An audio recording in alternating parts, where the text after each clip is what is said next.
You know, the building is special because it's the last one left. You know, it's the Boston Garden, which I never played in the Forum. And then there's this building, and you know, this is the last one that holds all the memories and all the great players, and coming up the elevator shaft and thinking about Willis Reed, thinking about Jerry West and all the great rivalries that they had in this building. And just makes it very special. I'll go right. Brunson is set up this season to really exploit this spacing that the Knicks have. Look at Cat right here. He's going to ghost this screen and make his way downhill. Now, as he ghosts this screen, he could have set up a screen right here for Mikal to go around. Like multiple actions the Knicks can run this season because they do have the personnel. But look at Brunson. Just, catches Matherin. Lovely. Brunson right here puts on a ton of moves on Naismith, just dribbling him into a screen rejection.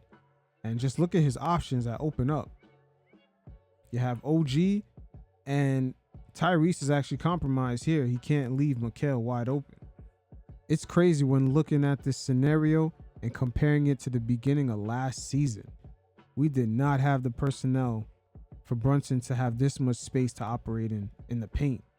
Defenses would have easily had collapsed. Tyrese would have collapsed. This could have been RJ right here. We just didn't really have the threats from the corners for defenses to respect us. So they collapsed on Brunson all the time. Look where the big man is at today. This is night and day compared to how last season started. So in transition, we're seeing just some of the intangibles Josh Hart brings to the Knicks. Because right here, with this fake dribble handoff, he's still a threat. With some of the intangibles Josh Hart brings to the Knicks. Because right here, he is a threat if he gets this ball with the dribble handoff, because he could just take it downhill. But the fact that he's in the starting unit, Brunson could use this to his advantage, because he's going to use that threat to fake it and just go straight downhill. And that slight hesitation by Matherin and Naismith gets Brunson this bucket. Look how much easier it is for Brunson. Now he on this pick and roll, if he gets the big to hedge on him, I got Anthony Towns on the pop out. It's just way too easy, man. New options for Brunson now. Towns with the little shimmy. And right here, even with Jericho Sims on the floor, things are still wide open for Brunson. As he perfectly takes it to the left. And Obi cannot stunt or commit too hard on this to leave Mikal wide open. And also, man, shout out to McBride. The development is real. McBride slowly becoming a threat from out here doesn't help. And he's able to draw the foul. When I tell you, Brunson is a crafty motherfucker, man. He is crafty as hell. Check out Towns on the rescreen. He's going to reject it right here. He was never going to take that shit. There was no reason to take it. And look at the open space. You got OB, you got Matherin down here. Yeah. And low key, if they stunted in too hard, he has options.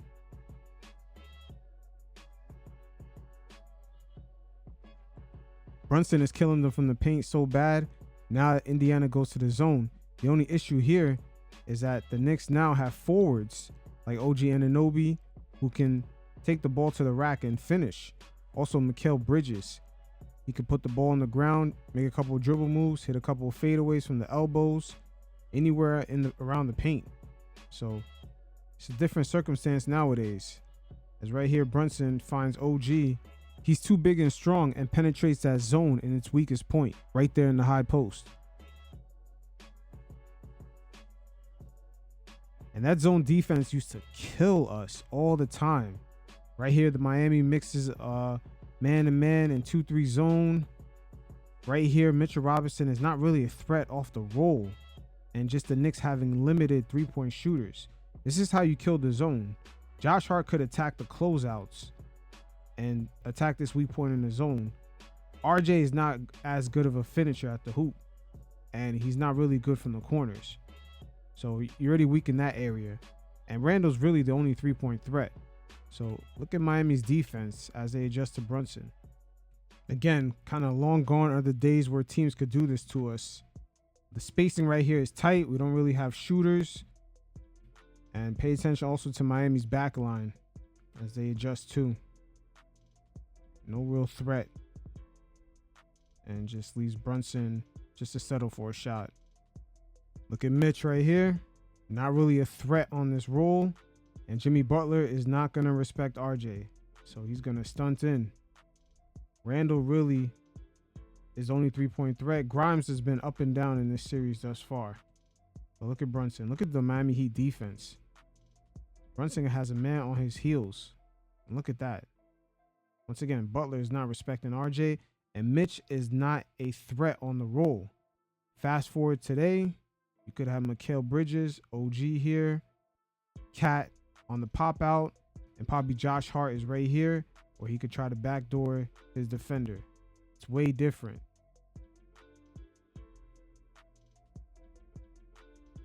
Right here, you're going to see Miami adjust to Brunson having the ball.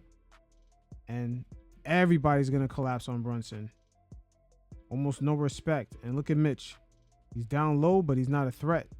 They got the athletic Bam Adebayo right down here in case Brunson tries to lob it up. So that's not happening. And just look at the positioning. Look at Grimes right here. Look where Josh Hart is at. And look where Randle's at. Randle can't receive that pass. So the dynamics of today are quite different. And surprisingly, even back then, Brunson was still able to do his thing. But you see the degree of difficulty was just, it was out of this world. So looking at some ideal offensive possessions as Brunson right here. Ooh, that's nasty. He dribbled him right into that screen. But just seeing some ideal offensive possessions for the Knicks. This right here, this is a lovely possession. Cameron Payne could take it, and he has one more pass. But just having possessions where the ball movement is lovely, and the Knicks are always one extra pass away from making something happen.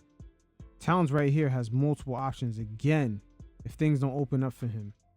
And when things start to trend and look this way, options continuously open up. The ball movement is on point. It kind of plays out to how things did last season when the Knicks had that stretch in January, up until that Miami game where Randle hurt his shoulder. The ball movement was excellent.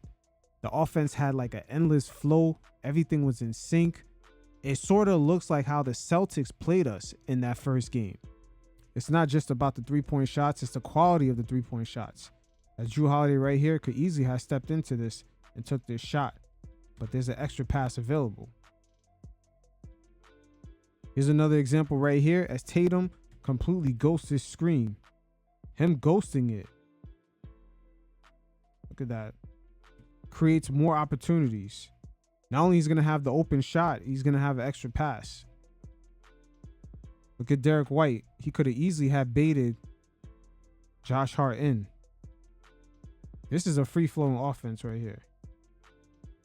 When the Knicks offense in a few months start looking like this, then you know things are starting to click in. See, another open shot right here. But wait. It's another open shot.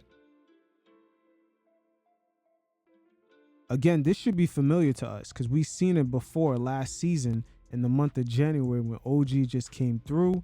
The Knicks were flowing. Things were clicking. The Garden was rocking during that Heat game. Just for Randle to have that shoulder injury and it kind of threw a monkey wrench into the season and on the trajectory that the season was going in. And just being reminded of how Brunson used to operate, still putting up good numbers when he didn't have half the tools around him. No center to space the floor out. No wings that can not only attack closeouts, can shoot threes from the corners. I mean, this season, things are going to get sexy. We just got to be a little bit patient and just sort of let it play out. It's that fucking New York angst that we all have. And here's another example from this season of some ideal offense that we had. Mikal Bridges is going to set a flare screen, what it looks like, but he's really going to ghost it. And Brunson supposed to come over and accept that flare screen. He's going to come right over into a fake dribble handoff from Towns. Takes it himself. And now we got options. Look at Mikal. This is ideal right here. Free flowing. It's just a little sneak peek of how things could possibly be looking like. So it is what it is. We got a long way to go. Just get rid of that New York anxiety and we'll be straight. It's going to be a fun season. So until next time, you fellas, stay safe. Peace.